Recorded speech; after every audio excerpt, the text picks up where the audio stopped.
在东北的白山黑水之间，流传着一个美丽的传说：三位仙女在长白山下的湖泊中沐浴，一只神雀将一枚珠果衔至少女佛库伦的衣裙上，她吞下珠果而孕，生下了爱新觉罗布库里雍顺这个王朝神话般的始祖。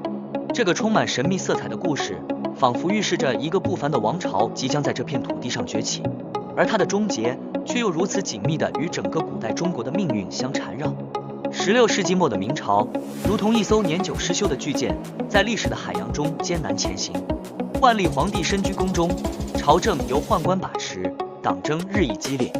远在辽东，建州女真各部却仍在明朝分而治之的策略下相互征伐，分裂不堪。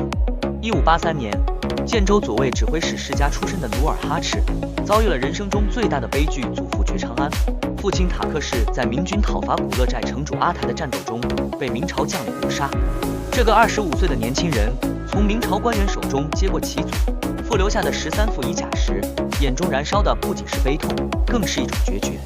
此仇必报，努尔哈赤在赫图阿拉起兵，但聪明的他深知，此时与明朝正面对抗无异于以卵击石。他将怒火首先对准了杀害祖父的图伦城城主尼堪外兰。在接下来的5年里，他采取顺者以德服，逆者以兵临的策略，先后统一了建州5部。努尔哈赤不仅是勇猛的战士，更是卓越的制度创造者。他在牛录制基础上创建的八旗制度，成为清朝崛起的军事核心。这种出则为兵，入则为民的兵民合一体制，将散漫的女真各部凝聚成一部高效的战争机器。黄、白、红、蓝4旗后来又增设镶黄、镶白、镶红、镶蓝4旗，合为8旗，每旗7500人，旗主均由努尔哈赤的子侄担任。这种制度不仅解决了兵源问题，更打破了女真部落原有的血缘关系，建立起以军事编制为核心的新型社会组织。1616年，努尔哈赤在赫图阿拉称汗，国号大金，史称后金。2年后，他发布了著名的7大恨，告天誓师，正式与明朝决裂。其中第一恨便是：我祖父为损民边一草一木，明确无端生事于边外，杀我祖父，死恨已矣。这份充满悲愤的檄文，点燃了女真人对明朝长期压迫的积怨。在萨尔浒之战中，努尔哈赤展现了惊人的军事才能。明朝集结11万大军，兵分4路围剿后金，他却采取任凭几路来，我只一路去的集中兵力策略，在短短5天内连续击破明军3路，歼敌约5万人。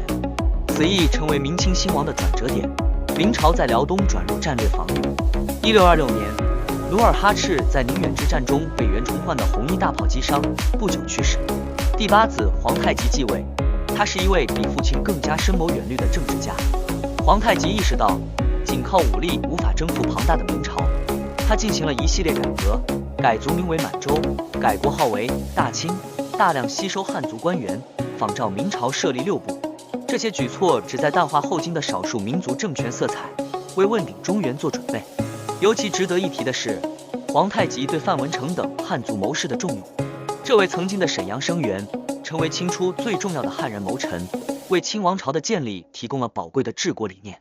1644年3月，李自成率领的大顺军攻破北京，崇祯皇帝在眉山自缢，明朝覆亡。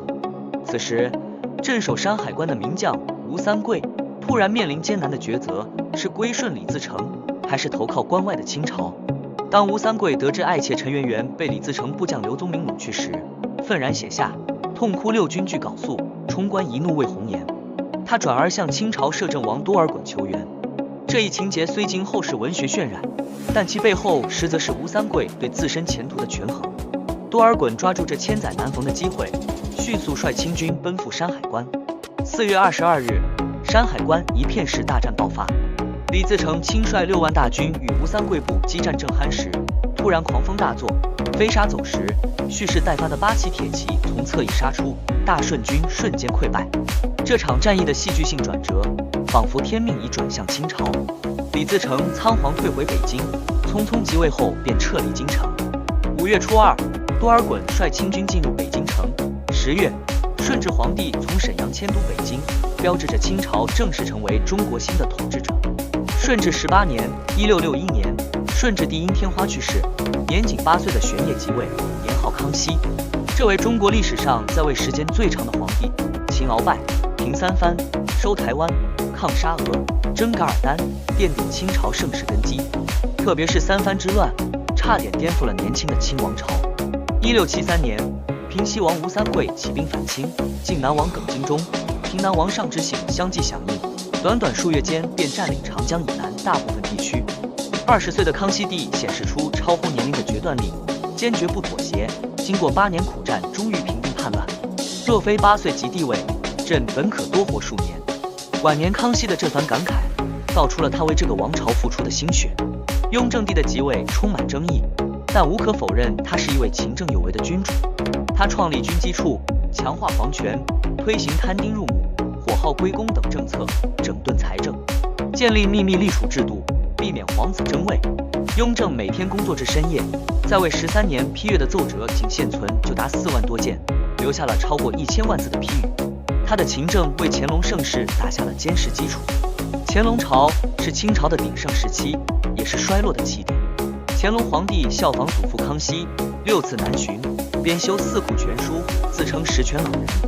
但正是在这表面繁华下，危机开始潜伏。文字狱在乾隆朝达到顶峰，130多起案件使得思想界万马齐喑，而和珅的专权更是吏治腐败的缩影。当1793年英国马加尔尼使团到访，提出通商要求时，乾隆以天朝物产丰盈，无所不有回绝，关闭了与西方交流的窗口。马加尔尼在回忆录中写道：清政府好比一艘破烂不堪的头等战舰，它之所以在过去150年中没有沉没，仅仅是由于一般幸运、能干而警觉的军官们的支撑。1840年，鸦片战争的炮火彻底惊醒了清帝国的天朝迷梦，林则徐虎门销烟的壮举成为英国发动战争的借口。然而，清军在以坚船利炮武装的英军面前不堪一击。南京条约的签订，使中国开始沦为半殖民地半封建社会。其因，伊里布等清廷代表在英舰康沃利斯号上签下这份屈辱条约时，恐怕不会想到，这仅仅是中华民族100年屈辱的开始。1851年，洪秀全在广西金田村发动起义，建立太平天国。这场历时14年、波及17省的农民战争，极大地动摇了清朝的统治根基。曾国藩创建的湘军，以儒家理学为精神支柱，与太平军展开激烈角逐。1855年的湖口之战，石达开大败湘军水师，曾国藩愤而投水自尽，被部下救起。1864年天津陷落时，曾国藩奏折中的一句话道出了心声：然崛起于草莽，遂成滔天之祸，亦为我朝申耻。在内外交困中，一部分开明官员发起了以师夷长技以制夷为目标的洋务运动。曾国藩创办安庆内军械所，李鸿章建立江南制造总局，左宗棠设立福州船政局，张之洞创建汉阳铁厂。然而，1894年的甲午战争彻底击碎了洋务派的自强梦想，北洋水师的全军覆没，宣告了仅学习西方技术而不变革制度的局限性。李鸿章在马关谈判时遇刺，子弹击中左眼下方，他慨叹：羽伤虽重，而国体犹关，当速完结何益？甲午战败后，以康有为、梁启超为代表的维新派推动光绪皇帝于1898年发动戊戌变法，在103天里，光绪帝颁布了近200道改革诏令，涉及政治、经济、军事、文教等各个方面。然而，变法触动了以慈禧太后为首的守旧派利益。9月21日，慈禧发动政变，囚禁光绪于瀛台，谭嗣同等戊戌6君子血洒菜市口。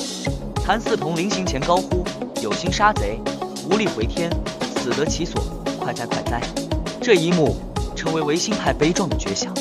1840年，鸦片战争的炮火彻底惊醒了清帝国的天朝迷梦，林则徐虎门销烟的壮举成为英国发动战争的借口。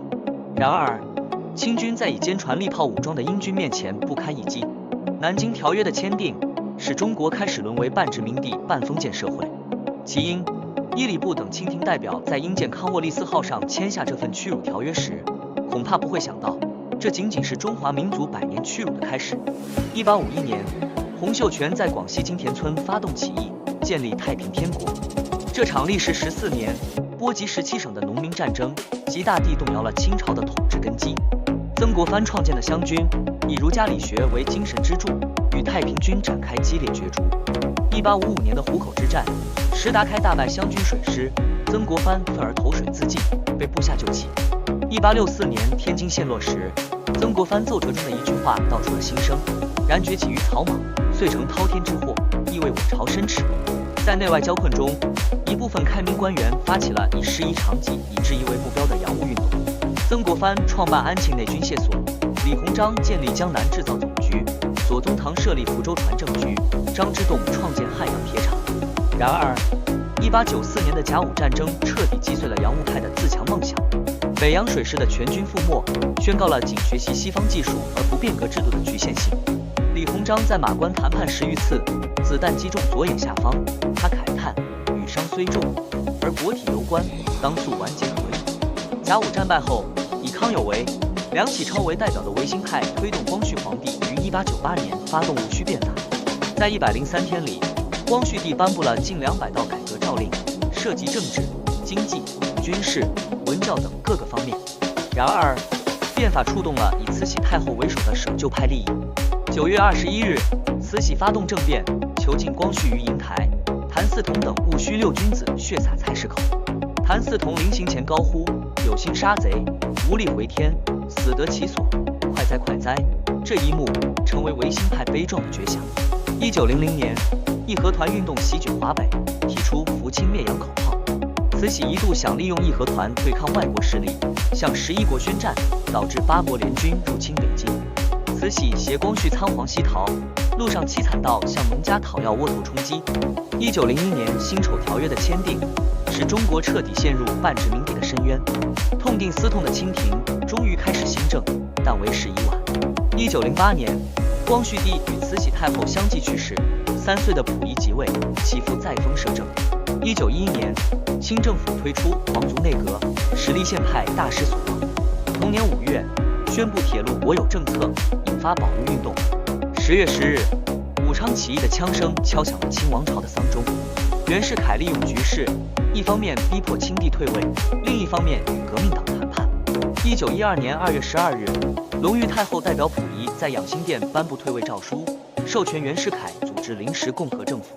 诏书中写道：予以何忍因一姓之尊荣，服照民之好恶，适用外关大事，内审舆情，特率皇帝将统治权公诸全国，定为立宪共和国体。清朝的灭亡，不仅是一家一姓王朝的终结，更是中国2000多年封建帝制的终结。历史的沉思，清朝兴亡的深层原因。清朝的建立源于其成功融合了军事创新、制度建设和灵活的政治策略。八旗制度解决了组织问题，满汉联合化解了民族矛盾，适时的政策调整赢得了民心。而明朝的腐败和内乱，则为清朝入主中原提供了历史机遇。清朝的灭亡，则是多重因素共同作用的结果。闭关锁国导致技术与思想落后，人口压力与吏治腐败引发社会矛盾，民族政策适当累积满汉对立，西方列强入侵加速统治危机。而最后10年改革的迟缓与失误，则彻底失去了挽救的机会。从白山黑水间的部落联盟到横跨东亚的大一统王朝，从马背上的征服到深宫中的衰落，清朝的历史如同一面镜子，映照出中华民族在近代转型中的挣扎与求索。它的兴衰不仅是一个王朝的命运，更是一个古老文明在现代化浪潮中艰难前行的缩影。当我们回望这段历史，耳边仿佛仍能听到山海关外的铁马金戈，看到紫禁城内的朝堂争辩，感受到变革时代的激荡风云。历史从未远去，它只是换了一种方式与我们对话。